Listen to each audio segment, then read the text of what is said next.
Good morning बच्चों, एनआरपीएस की online classes में आपका स्वागत है। प्यारे बच्चों, हम कक्षा 6 की ऑनलाइन क्लासेस शुरू कर चुके हैं और इसमें हमने अब तक फर्स्ट लेसन जो एक ईश्वरीय वंदना के रूप में एक कविता थी, जिसमें हमें धैर्यवान संतोषी प्रवृत्ति का बने रहने का संदेश दिया था एक चिड़िया के माध्यम से। तो वही बच्चों, हम पहला चैप्टर जो कविता थी उसे पूरी कर चुके हैं। उसके सभी अभ्यास प्रश्न भी हमने कंप्लीट कर लिए हैं और बच्चों, उम्मीद करती हूँ कि आपको वो कविता बहुत अच्छे संदेश से उत्प्रोत करती हुई आपको कहीं ना कहीं ये संदेश देती है कि जीवन में कभी निराश नहीं होना चाहिए। बच्चों, पहली कविता के साथ ही आपको ये बता दिया गया था कि आपको बुक्स परचेज तुरंत कर लेनी है और कॉपीज़ में होमवर्क करना शुरू कर देना है और नियमित रूप से आपको रोज़ अध्ययन करना है। आप जो पढ़ रहे हैं उसे याद भी करना है, क्योंकि जैसे ही स्कूल खुलेंगे वैसे ही आपके टेस्ट शुरू हो जाएंगे। तो बच्चों, हमने पहली कविता पूरी पढ़ ली थी और हमने दूसरा चैप्टर बचपन शुरू कर दिया था, जिसका हम एक लेक्चर पढ़ चुके थे। बच्चों, हमने बचपन में लेखिका कृष्णा सोबती द्वारा रचित ये जो कहानी है, ये उनके बचपन के अनुभवों पर आधारित है। मतलब इस कहानी में उन्होंने अपने बचपन की अविस्मरणीय यादें प्रकट की हैं और कहीं ना कहीं उनकी अविस्मरणीय यादों से हमें भी अपना बचपन याद आने लगा है। लेकिन बच्चों, उनके बचपन में और हमारे बचपन में कुछ रुचियों में, कुछ समय के फेरबदल में, कुछ आदतों में ऐसा फ़र्क साफ दिखाई देता है, जिससे ये बात स्पष्ट हो जाती है कि समय के अंतराल के साथ जीवन का रूप भी बदल जाता है। यद्यपि जीवन के वो ही 4 पहर होते हैं, बचपन, जवानी, बुढ़ापा और फिर मृत्यु की ओर अग्रसरता। तो यहाँ यही बात स्पष्ट हुई है कि जीवन में भले ही 4 पहर होते हों, लेकिन बचपन ऐसी याद है जो व्यक्ति कभी भी भुला नहीं पाता है। लेखिका कृष्णा सोबती ने भी यही बात स्पष्ट की है कि जीवन के सबसे सुंदर पलों में यदि किसी को माना जाए तो वो बचपन ही होता है। लेखिका जो है वो यद्यपि हमारी शताब्दी से पहले की शताब्दी को स्वयं की मानती है। बच्चों, आपको पहले लेक्चर में मैंने बताया था कि जब किसी शताब्दी के अंत में किसी का जन्म हो और वो दूसरी शताब्दी का प्रारंभ भी देखे, तो उस व्यक्ति को कहीं ना कहीं इस बात का गर्व होने लगता है कि उसने 2-2 शताब्दियाँ देख ली हैं। ठीक उसी प्रकार से लेखिका कृष्णा सोबती को भी ऐसा ही महसूस होता है कि उन्होंने उम्र के एक बहुत बड़े दरमिया को पार कर लिया है। तो इस तरह से लेखिका कृष्णा सोबती जो हैं वो यही बात स्पष्ट करती है कि बचपन की ये घटनाएं कहीं ना कहीं उनके जीवन की ऐसी यादें हैं जैसे आपकी बचपन की घटनाएं भी जीवन की अविस्मरणीय यादें बन जाती हैं। तो बच्चों, हमने ये चीज़ पढ़ी थी कि वो अपने बचपन की कुछ फ़्रॉकों का जिक्र करती हैं। वो फ़्रॉक कैसी हैं? रंग बिरंगी है, कुछ नीली हैं तो कुछ पीली हैं, कुछ गुलाबी हैं, कुछ में झालर लटकी हुई है, कुछ में फर लगे हुए हैं, कुछ चुन्नटों से युक्त फ़्रॉकें हैं। इस तरह वो फ़्रॉकों का वर्णन करती हैं। वहीं वो आगे इतवार को होने वाले उनके द्वारा किए गए जो वस्त्रों से संबंधित कार्य होते थे उनका उन्होंने जिक्र किया है कि वो इतवार यानी संडे को, रविवार को अपने मोजे धोती हैं, वहीं अपने जूते पॉलिश करती हैं और इस तरह आज भी उन्होंने अपने उन संडे के दिनों को याद करते हुए ये बात स्पष्ट की है कि संडे को उनका दिन अपने खुद के निजी कार्यों में व्यतीत हो जाता था। तो यही उन्होंने आगे जिक्र किया है कि जब वो घूमने जाते थे तो किस तरह से वो अपने नए जूतों के पाँव में रुई का फाया लगा लेते थे, क्योंकि रुई का फाया लगाने से वो नए जूते जो छाले के रूप में उन्हें परेशान करते थे वो उन्हें काटते नहीं थे। यही अगली बात उन्होंने कही थी कि हर शनिचर को यानी हर शनिवार को उन्हें ऑलिव ऑयल यानी कैस्टर्ड ऑयल पीना पड़ता था। ये उनकी माताजी के द्वारा या उनके बड़ों के द्वारा कोई निर्देश था, क्योंकि बच्चों सेहत के लिए ऑलिव ऑयल बहुत अच्छा होता है और इससे हार्ट यानी हृदय की गति निरंतर रूप से चलती रहती है बिना किसी अवरुद्ध मार्ग के। इसलिए कहीं ना कहीं कृष्णा सोबती को भी उनके बड़ों द्वारा ऐसा निर्देश दिए गए होंगे। तो यहाँ कहानी में बहुत सारी उन्होंने बातें बताई। वहीं उन्होंने बताया कि समय के साथ साथ काफ़ी दिलचस्पियाँ बदल चुकी हैं। आज बचपन की जो दिलचस्पियाँ हैं वो बदल चुकी हैं और उन्होंने ये बात उसमें बताई कि वो दिलचस्पियाँ कैसे बदल गई हैं। उसको स्पष्ट करते हुए उन्होंने कहा, अब हम पेज नंबर 7 पर शुरू करते हैं, जहाँ से उन्होंने अपने बचपन की वो दिलचस्पियाँ बताई हैं और ये भी बताया है कि कैसे आज वो दिलचस्पियाँ बदल चुकी हैं। तो कैसे बताई है उन्होंने कि हमारे बचपन की कुल्फ़ी आज आइसक्रीम हो गई है, कचौड़ी समोसा पेटीज़ में बदल गया है, शहतूत और फालसे और खसखस के शरबत आज कोक और पेप्सी में बदल चुके हैं। उन दिनों कोक नहीं लेमनेड विम्टो मिलती थी। अब बच्चों आप कहेंगे कि लेमनेड क्या है, ये विम्टो क्या है? तो लेमनेड का मतलब होता है बच्चों नींबू पानी।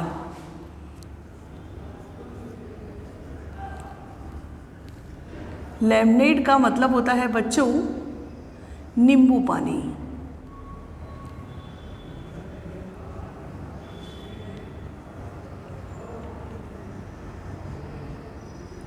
लेमनेड, तो लेमनेड का मतलब है नींबू पानी। बच्चों उस समय के ये शब्द आज के लेमन जूस में बदल चुका है। पहले उसे लेमनेड कहा जाता था। वहीं उन्होंने दूसरा शब्द लिखा है विम्टो। विम्टो भी एक प्रकार की कोल्ड ड्रिंक होती थी जो हेल्थ ड्रिंक के नाम से भी जानी जाती थी। आज भी यदि आप YouTube पे सर्च करेंगे या गूगल पे सर्च करेंगे तो विम्टो एक ड्रिंक के नाम से आएगा कि ये क्या है, एक प्रकार की ड्रिंक है जो कोल्ड ड्रिंक के रूप में जानी जाती है। मतलब जिसे आप शरबत मान लें या कुछ और मान लें, जो केवल एक ड्रिंक के रूप में पी जाती है, उसे विम्टो कहा है। तो लेखिका अपने बचपन के दिनों को याद करते हुए कहती है कि उन दिनों कोक नहीं बल्कि लेमनेड या विम्टो मिलती थी। शिमला और नई दिल्ली में बड़े हुए बच्चों को वेंगर्स और डिवको रेस्टोरेंट की चॉकलेट और पेस्ट्री मज़ा देने वाली होती थी। अब बच्चों ये वेंगर्स और डेविको रेस्टोरेंट के नाम हैं कि उन रेस्टोरेंट में मिलने वाली चॉकलेट और जो पेस्ट्री वो उनको अच्छी लगती थी। तो यहाँ लेखिका कह रही है कि हम भाई बहनों की ड्यूटी लगती शिमला मॉल से ब्राउन ब्रेड लाने की। अब बच्चों आपको बता दूं कि ये शिमला की पहाड़ियों में ही रहती थी। ये जहाँ की कहानी अपने बचपन की सुना रही हैं, ये शिमला के रहने वाली थी कृष्णा सोबती, और इनके बचपन के दिन ये वहीं की घटनाएं बताकर हमें स्पष्ट कर रही हैं कि उनका बचपन शिमला में व्यतीत हुआ था। बच्चों आज नाम सुनते ही हमारे रोम रोम में एक रोमांच हो जाता है, क्योंकि हमें ऐसा लगता है कि शिमला कुल्लू मनाली जैसे हिल स्टेशन हमें आनंद देने वाले होते हैं। और बिल्कुल सही भी है, क्योंकि मैंने भी ऐसे दृश्य बहुत देखे हैं। तो ये बात बिल्कुल स्पष्ट है कि ऐसे हिल स्टेशन पर जाने पर बड़े आनंद की अनुभूति होती है, और ये लेखिका तो वहीं रहती थी।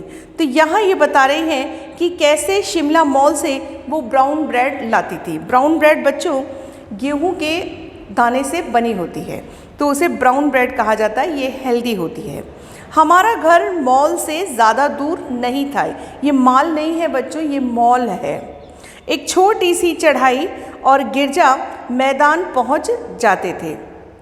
मतलब मॉल से उनका घर ज़्यादा दूर नहीं था, एक छोटी सी चढ़ाई चढ़नी पड़ती थी और गिरजा मैदान में वो पहुंच जाते थे। वहां से एक उतराई उतरते ही और मॉल आ जाता था। कन्फेक्शनरी काउंटर पर तरह तरह की पेस्ट्री और चॉकलेट की खुशबू मन भावनी लगती थी। तो यहाँ मन भावनी का मतलब है मन को भाने वाली या मन को अच्छी लगने वाली। कि मन भावनी क्या होता है? मन भावनी का मतलब है मन को अच्छी लगने वाली। तो वो शब्द हुआ मन भावनी। तो यहाँ लेखिका ने मन भावनी शब्द का प्रयोग किया है कि वो पेस्ट्री और चॉकलेट की खुशबू उन्हें बड़ी अच्छी लगती थी।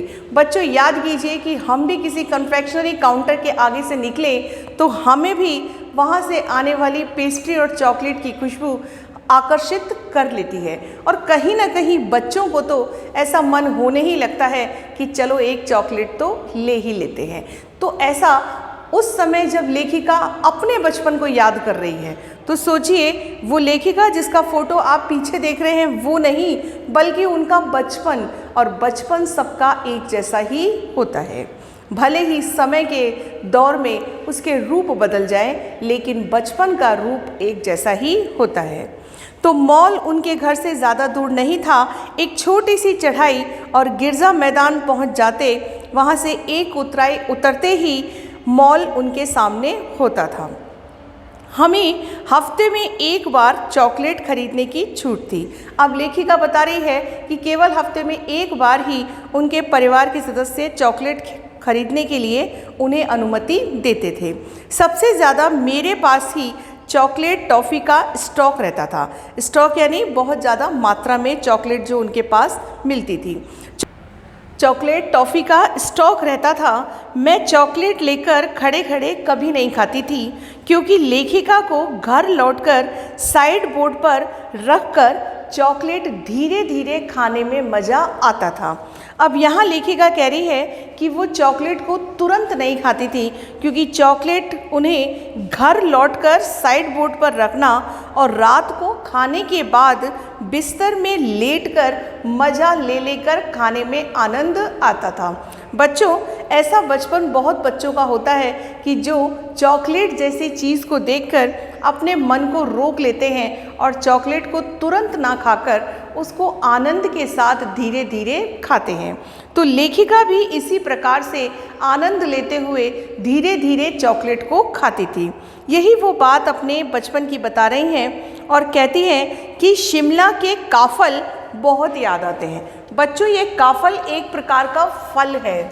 कि काफल क्या है?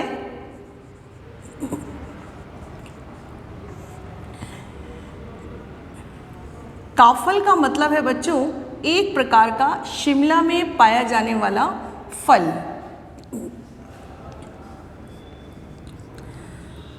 एक प्रकार का फल, ये एक प्रकार का फल है जो कुछ खट्टा मीठा सा होता है। आप इसे जामुन जैसा भी कह सकते हैं लेकिन जामुन नहीं है ये शिमला में कुछ अलग ही तरह के पाया जाने वाला एक फल है। बड़े रस से भरा हुआ होता है और इसे काफल के नाम से वहाँ के लोग पुकारते हैं। तो शिमला के काफल भी बहुत याद आते हैं, खट्टे मीठे, कुछ एकदम लाल लाल, कुछ गुलाबी गुलाबी। बच्चों हमने देखा है, क्योंकि मैं भी शिमला गई हूँ, वहाँ हमने देखा है कि हो सकता है पहले उस रूप में ना मिलता हो लेकिन छोटी छोटी बास्केट में वो काफल एक छोटे छोटे से, जैसे लीची या आप जामुन कुछ कह सकते हैं, इस तरह के छोटे छोटे से फल होते हैं। यहाँ पर लेखिका ने काफल शायद उन्हीं फलों को कहा है। तो यहाँ शिमला के काफल उन्हें बहुत याद आते हैं, खट्टे मीठे, कुछ एकदम लाल, कुछ गुलाबी और रस भरी। कसमल सोचकर ही मुंह में पानी आ जाए। चेस्टनट एक और गजब की चीज़ है। तो बच्चों चेस्टनट क्या होता है आप सब जानते होंगे। चेस्टनट होता है अखरोट।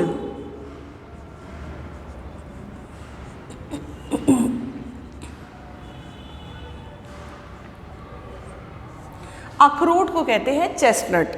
तो यहाँ चेस्टनट एक और गजब की चीज़ है जो आग पर भुने जाते फिर छिलके उतारकर मुंह में गए।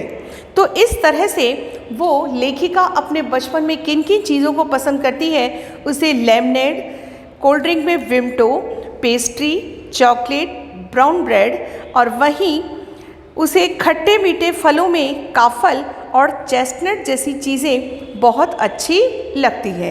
तो यहाँ लेखिका ने अपनी पसंद की चीज़ों का सुंदर वर्णन किया है। लेखिका आगे कहती हैं, चने जोर गरम और अनारदाने का चूर्ण। हाँ, चना जोर गरम की पुड़िया जो तब थी वह अब भी नज़र आती है। पुराने कागज़ों से बनाई हुई इस पुड़िया में निरा हाथ का कमाल है। मतलब लेखिका का कहना है कि पुराने कागज़ों से बनाई हुई इस पुड़िया में उस बनाने वाले हाथ का जो कमाल है, निरा यानी केवल उस हाथ का कमाल, जो उस हाथ का कमाल है वो भी देखते ही बनता है, क्योंकि लेखिका की अगली पसंद की चीज़ क्या है, अनारदाने का चूर्ण और चना जोर गरम। अब बच्चे ये आप नहीं कह सकते कि आपने चना जोर गरम नहीं खाया, यदि देखी हो तो कुछ ऐसी पिचकी हुई सी चने को यूँ दबाते हुए जो एक विशेष प्रकार की नमकीन होती है उसे चना जोर गरम कहा जाता है। तो यहाँ लेखिका ने सारी अपनी बचपन की खाने वाली चीज़ों का वर्णन किया है कि उन्हें क्या क्या चीज़ बहुत पसंद हुआ करती थी। पुराने कागज़ों से बनाई हुई इस पुड़िया में निरा हाथ का कमाल है, नीचे से तिरछी लपेटते हुए ऊपर से इतनी चौड़ी कि चने आसानी से हथेली पर पहुंच जाए। जैसे कि बच्चों मेहंदी का कोण आपने देखा होगा, मेहंदी के कोण को ऐसे फोल्ड करते हुए हम बनाते हैं तो नीचे से नुकीला बनाते हैं और ऊपर से चौड़ा बनाते हैं। आज भी यदि आप सिनेमा हॉल जाते होंगे तो आपने यदि वहाँ पर जो पॉपकॉर्न होते हैं वो खाए हैं तो उनका कोण भी ऐसा तिकोना होता है, या यूँ कहिए सॉफ्टी जैसे आकार का। जैसी सॉफ्टी होती है नीचे से नुकीली और ऊपर से चौड़ी, ठीक उसी प्रकार से चना जोर गरम कागज़ के बने हुए ऐसे कोण के आकार में उनको डालकर दिए जाते थे। और बच्चों ये तो आज भी यदि आप रोड पर कहीं जो ठेले वाले खोमचे वालों से नमकीन लेंगे तो वो आपको ऐसे ही कागज़ का त्रिकोण बना के एक कोना बना के आपको देंगे।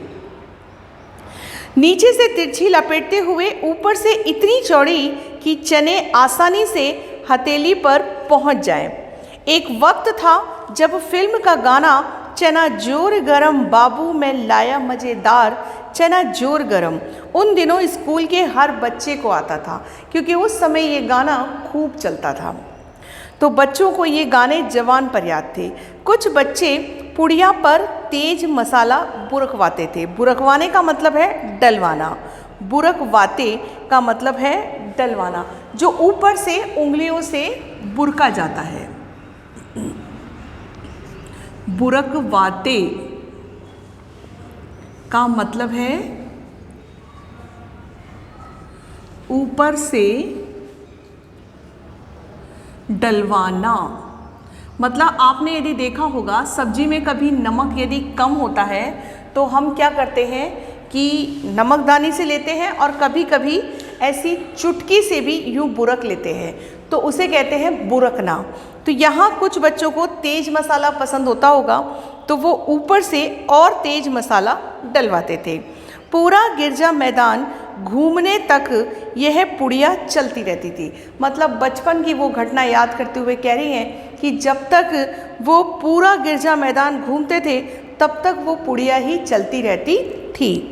एक एक चना पापड़ी मुंह में डालने और कदम उठाने में एक खास लय रफ्तार थी। मतलब एक एक चने का दाना वो मुंह में डालते और लय के साथ, रफ्तार के साथ चना जोर गरम बाबू में लाया मज़ेदार ये गीत गाते हुए वो आगे चलते चले जाते। छुटपुन में हमने शिमला रीस पर बहुत मज़े किए, घोड़ों की सवारी की। शिमला के हर बच्चे को कभी ना कभी ये मौका मिल ही जाता था। अब छुटपन यानी छोटी उम्र में उन्होंने शिमला रीस पर यानी शिमला की एक विशेष जगह पर विशेष रूप से आनंद की प्राप्ति की और वहाँ जब वो घूमे तो घोड़ों की सवारी उनको विशेष रूप से याद है। हम जाने क्यों घोड़ों को कुछ कमतर करके समझते, उन पर हंसते थे। ननिहाल के घोड़े खूब हृष्ट पुष्ट और खूबसूरत हुआ करते थे। घोड़ों को कमतर यानी कम आंकना। हम घोड़ों को कुछ कमतर समझते थे। तो कमतर शब्द का मतलब होता है बच्चों कम समझना। कमतर का मतलब है छोटा या कम समझना। वहीं बच्चों अगला शब्द जो है वो शब्द है आपका कि हृष्ट पुष्ट। तो हृष्ट पुष्ट का मतलब होता है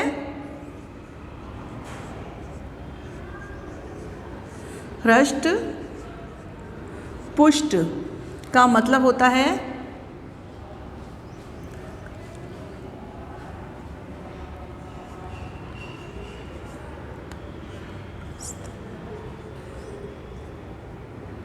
तंदुरुस्त। तंदुरुस्त शब्द होता है ये और इसका मतलब होता है शक्तिशाली या यूं कहें अच्छी शरीर वाला।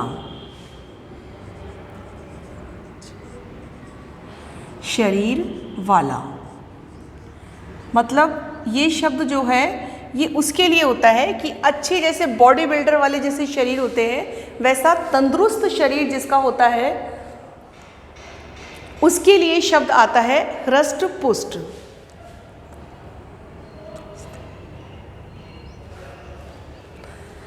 तो बच्चों यहाँ कहा गया है कि उनके ननिहाल यानी कि लेखिका याद कर रही है कि उनके ननिहाल साइड के जो घोड़े होते थे वो बहुत ही हृष्ट पुष्ट हुआ करते थे। हृष्ट पुष्ट का मतलब है तंदुरुस्त होना, शरीर से अच्छा होना। शाम को रंग बिरंगे गुब्बारे, सामने जाखू का पहाड़। अब ये पहाड़ी का नाम है कि सामने जाखू का पहाड़, ऊंचा चर्च, चर्च की घंटियां बजती तो दूर दूर तक उनकी गूंज फैलने लग जाती। होता ये कि दूर दूर से चर्च की घंटियां बजती हुई नजर आती और उनकी गूंज फैलने लग जाती। लगता इसके संगीत से प्रभु यीशु स्वयं कुछ कह रहे हो, ऐसा प्रतीत होता था उस चर्च की बजती हुई घंटियों की आवाज़ से, जैसे कि यीशु मसीह स्वयं ही कुछ कह रहे हो। सामने आकाश पर सूर्यास्त हो रहा है। अब सामने जो आकाश है उस पर क्या है, सूर्यास्त का दृश्य दिखाई दे रहा है। गुलाबी सुनहरी धारियां नीले आसमान पर फैल रही है। अब यहाँ क्या हो रहा है कि गुलाबी गुलाबी सुनहरी धारियां जो हैं वो आसमान पर फैल रही हैं। दूर फैले पहाड़ों के मुखड़े गहराने लगे हैं, अर्थात दूर दूर शिमला बच्चों पहाड़ों की रानी कहा जाता है। शिमला पहाड़ों के बीच यानी पहाड़ों पर ही बसी हुई एक नगरी है जहाँ पर पहाड़ ही पहाड़ दिखाई देंगे। तो पहाड़ों को काट कर बनाई गई नगरी है शिमला नगरी। दूर दूर पहाड़ों के मुखड़े गहराने लगे, देखते देखते बत्तियां टिमटिमाने लगीं और रीझ की रौनक और मॉल की दुकानों की चमक के भी क्या कहने, स्कैंडल पॉइंट की भीड़ से उभरता हुआ कोलाहल। अब ये स्कैंडल पॉइंट मतलब शिमला की एक जगह का नाम है। उस पॉइंट से सूर्यास्त का दृश्य बहुत सुंदर दिखाई देता है।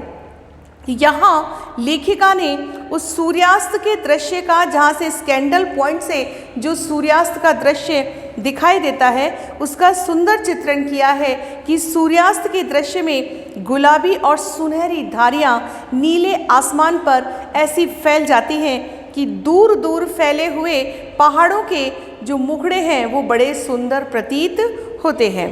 देखते देखते बत्तियां टिमटिमाने लगती हैं और रीझ पर की रौनक और मॉल की दुकानों की चमक के भी क्या कहने, स्कैंडल पॉइंट कि भीड़ से उभरता हुआ कोलाहल अर्थात सूर्यास्त को देखने के लिए जो भीड़ उमड़ती थी, वहाँ पर उस दृश्य को देखने के लिए तो उस भीड़ का एक कोलाहल, कोलाहल का मतलब है शोर, एक आवाज़ें, तो यहाँ कोलाहल शब्द का प्रयोग हुआ है, जो भीड़ उस सूर्यास्त को देखने के लिए आती थी। कोलाहल का मतलब है शोर शराबा।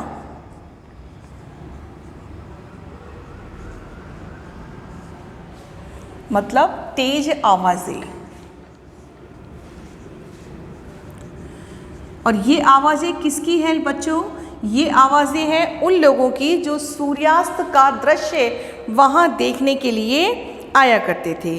तो बच्चों, आज हमने दूसरे लेक्चर में जो कुछ पढ़ा है उसमें मुख्य बात यह है कि लेखिका अपने बचपन की उन महत्वपूर्ण वस्तुओं को, जिन्हें वो खाने में विशेषकर रुचि रखती थी, उनका सुंदर चित्रण किया है। तो बच्चों, आज के इस सुंदर चित्रण के बाद में हम गृह कार्य के प्रश्न नोट करते हैं। अभी चैप्टर बाकी है और ये अगले लेक्चर में चैप्टर कंप्लीट होगा। तो ठीक है बच्चों, हम होमवर्क के प्रश्न लिखते हैं। आपको पहला प्रश्न लिखना है कि लेखिका को शिमला में कौन कौन सी वस्तुएं खाने में बहुत अधिक पसंद थी। लेखिका को खाने में कौन कौन सी वस्तुएं बहुत अधिक पसंद थी। तो बच्चों, साफ लिखा हुआ है पेज नंबर 7 पर। आप सारी वस्तुओं को जो लगभग 4 पैराग्राफ में लिखी हैं, एक बार में ध्यान से सुनेंगे।